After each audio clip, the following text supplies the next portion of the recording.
Hi everyone, in today's video I'm going to be taking these two 132 scale die casts and making a custom Mega Construx scale vehicle. So I had this idea a while ago to build a post-apocalyptic cutting shirt. Now if you don't know what a cutting shirt is, here's a quick picture of one. This is the infamous one from MacLeod, which was a show back in the late 2000s. Pretty much it's when someone takes two wrecked cars, cuts them in half and then welds them together. Usually they do repaint the car to try and hide the fact. This was just an example of one that was poorly done. It's an illegal practice because usually these vehicles are very poorly put together and so they're unsafe. Anyway, I thought this would be a great idea for a post-apocalyptic vehicle since you don't really have to worry about health and safety, and obviously there's not much left of one car, so you'd have to just kind of put something together from the scrap that you could find. So here we have a Welly VW camper van and a Jada Fast and Furious F-bomb or Chevy Camaro. Pretty much I've been collecting a bunch of 132 scale cars to use in my animations and convert them to fit the minifigures, and unfortunately these two are just too small to convert. I found that a lot, unfortunately, with a lot of the 132 scale cars. The scale's very inconsistent, so it's hit and miss of whether or not they scale. So I stripped them for parts and plan to use them as background scenery, either in a junkyard or in my Mad Max series that I'm making. So to begin the build I decided to cut both of these die casts in half. Now at this time I didn't actually have a dual saw, so I used my non-Dremel-like tool with a cutting disc. Just to put a warning out there, these discs do have a tendency to break and shatter and send pieces of shrapnel everywhere, so if you're going to use a cutting disc, wear some safety goggles. Pretty much this took forever, so this sped up and I've even cut it down.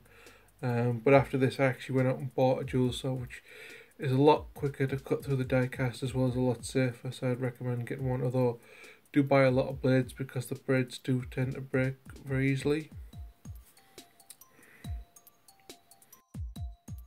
So after cutting all the pieces I needed, as I assembled the car together, using the original door jibs from the Camaro to mount the walls of the VW camper. Now unfortunately I kept stopping and starting with this project, so a lot of the stuff I've kind of missed out recording. One of these things is the rear floor of the VW camper. Pretty much I just put it on a piece of styrene sheet and traced around it, cut it out and then glued it in place. Simple enough, but I just forgot to record it. So for the seating I took a bench seat out of the VW camper's interior, although I did have to cut this in half and extend the backrest because if you've ever used any of the Mega Construx figures, they have a peg on the back, at least the Call of Duty figures do, for pouches and stuff, so I needed to have that gap in the back. So before finishing the back seats I decided to make a makeshift roll cage out of some styrene square rod.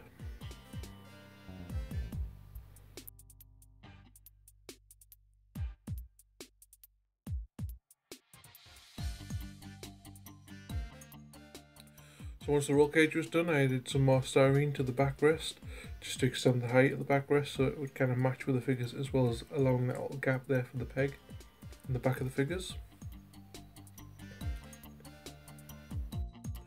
Next I plugged up the gap in the front wheel wells. This is because I plan to extend the ride height of the vehicle, and so I figured you could pretty much see through there, so I just pre-cut some styrene sheets to kind of act like wheel wells and glued them in place. After this I went and grabbed the Camaro's original dash and just cut a few pieces in there so it would fit around the roll cage, as well as mounted it a little higher so the figure's feet could slot underneath.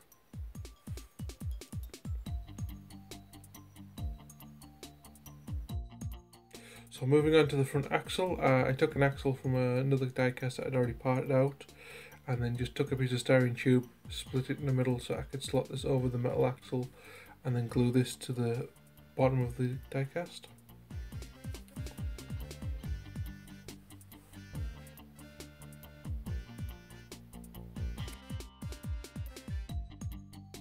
So I did the same thing for the rear axle, except for I put a little bead in the middle of the axle to act like the detail for the differential. I did plan to come back later and actually build some suspension like leaf springs. So whilst I was waiting for the glue to set on the axles, I decided to build some rear wheel arches and just go with the simple square design. Just pre-cut some styrene and then put them together.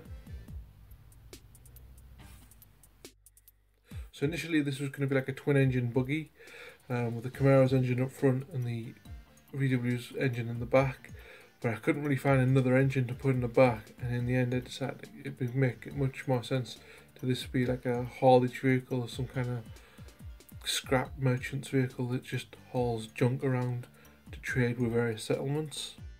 So with this in mind, I extended the roll cage to the back with a plan to build a roof rack. For the roof, I kind of just took random bits from my scrap box, offcuts and such, and just kind of made it look like it was made out of scrap metal. So then took some smaller styrene square rod and then made a little roof rack.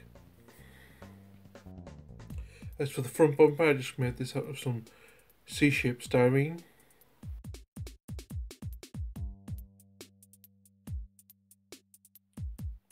As for the rear bumper, I decided to just take some H-shaped styrene and just bend that to shape and cut that and glue that in place too. So after finding I had a few problems with the dashboard, I decided to take it out and cut it down some more and glue it to sit a bit higher, as you can see here, and then reattach it. Moving back to the underside, I split bead in half to glue over the front axle because I decided to make this thing look like it had four-wheel drive. And then using some styrene tube and some styrene rod, I mocked up what's supposed to be a four-wheel drive system. Again, you'll see this from when the vehicle's on its wheels, so you won't see too much, but I wanted to put a bit of detail there. This was my first attempt, so it's not as good as my later attempts, which you've seen previously.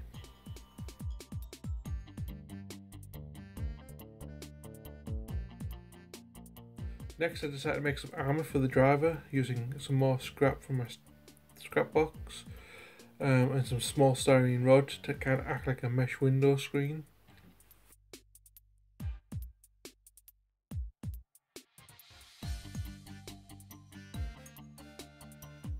After this, off camera, I cut up some styrene tube to act as rivets and just kind of attached them to the roof panels just to make it look like it's all being riveted together.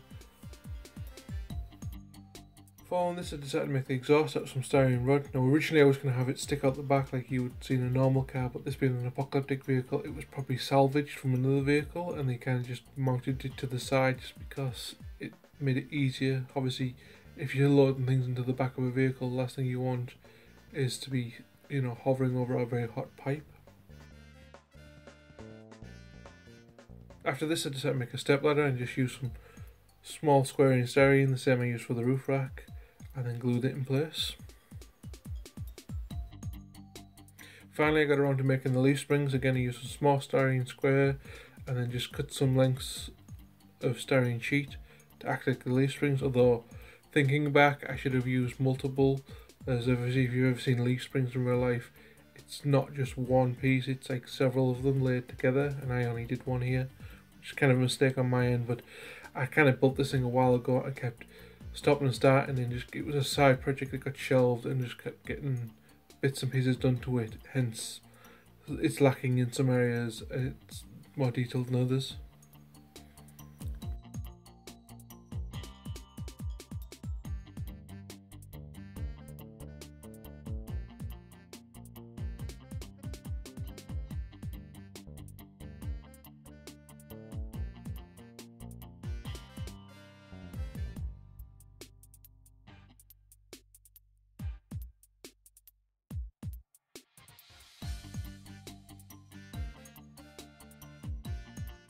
So for this I moved on to painting. Now usually I just do a base coat of rust, which is Revell Aquacolor Rust.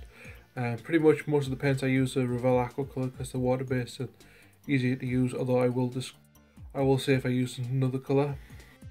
So first I decided to paint all the raw metal parts using Revell Metallic Silver, again Aquacolor. Followed by using Revell Fiery Red, Fern Green and Light Blue to paint the different colour panels on the roof.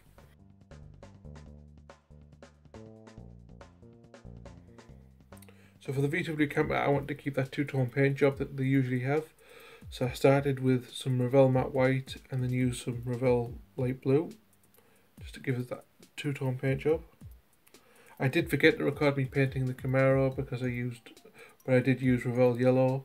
Again, this was one of those projects I kept starting and stopping, and a lot of the footage I either forgot to record or I've just lost. After this I went back to the running gear and used metallic steel just to kind of make it look a bit more dull down, but still kind of rusty. As for the exhaust, I actually didn't use Revell paint for this. I used Citadel Razor Rust just because I'd ran out of orange, but you want it to be that orangey colour, just because obviously it heats up and cools down, and so the rust kind of looks a little different. For the interior I just used light olive.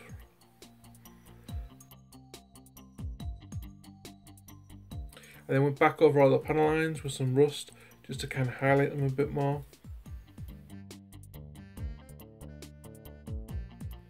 For the rear wheels I painted them metallic silver because obviously they were supposed to be alloy wheels, so they wouldn't have corroded as much.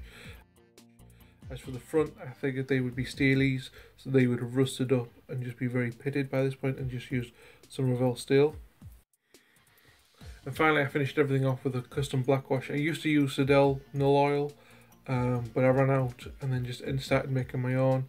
I do need to make a video on that, but yeah, I just kind of made my own little black wash up, and then just to make it look dirty and used, but it really adds to the effect and kind of binds everything in. And here we have the finished build. Now this build took me a while. I started it, I think, some point beginning of the year, last year. It's just one of those projects that kind of kept getting shelved, and I did bits and pieces, so some of the footage isn't here and some of the footage is there. I built this mostly at night, as you can tell by the lighting. So the reason I think this took a little longer was just because it was a combined vehicle, and I'm a little hesitant to do this because I don't want to chop up a bunch of vehicles to make a vehicle and then just find I just don't like the end result. But I'm starting to get more confident in doing this, and do hope to build some more like this. So this build did heavily inspire the previous two Gaslands builds I did. It's just this build took a little longer to kind of finish. I do look forward to building more vehicles like this and trying to get back into doing some larger scale stuff and kind of getting out of just doing the Gasland stuff that I've been doing recently. Although I am planning to do some more Gasland stuff, I kind of think I fell into a rut of just doing Gaslands, which has kind of creatively burnt me out, which is why the videos are kind of lacking at the moment.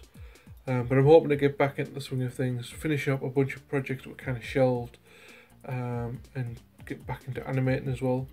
Although I've already said that like 1,000 times, so I am trying to just kind of creatively burn out at the moment. But anyway, I did enjoy this build. I hope you enjoyed this build. Like usual, be a nice little slideshow of the Glamour Shots at the end, and I'll see you in the next one.